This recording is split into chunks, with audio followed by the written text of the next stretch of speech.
Hello everybody, welcome to episode 12 of 3-Minute Book Reviews. Today we're going to be talking about Sarah J. Harris's debut novel, The Color of B. Larkham's Murder, which is absolutely fantastic.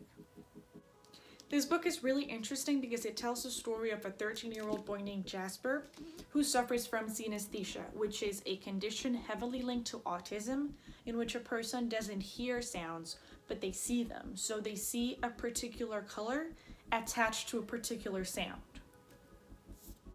Jasper was the only witness to the murder of B. Larkham, which is his neighbor. However, due to him being autistic, he is unable to recall anything that happened the night of the murder. He did leave himself clues in order to be able to retrace his steps and finally discover the mystery of who murdered B. Larkham.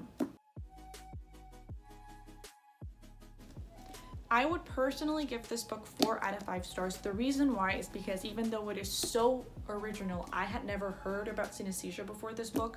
Even though it's such a unique piece of work, I feel like it's a little slow throughout the book. It's just a little bit too dragged out. I feel like if it were a little bit more fast-paced, it would definitely get 5 out of 5 stars. This book is heavily focused on color, which I think it's so cool because we get to see the world through the eyes of Jasper, and we get to see how each different color represents something completely different. The way in which the author is able to go in depth describing each color gives way to just this wonderful scenery and imagery that is just out of this world.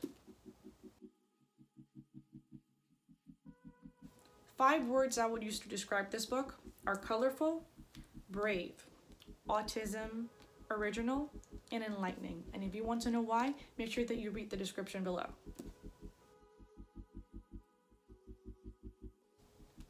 My favorite quote of this book is, "People say silence is golden, but they're wrong. It's no color at all."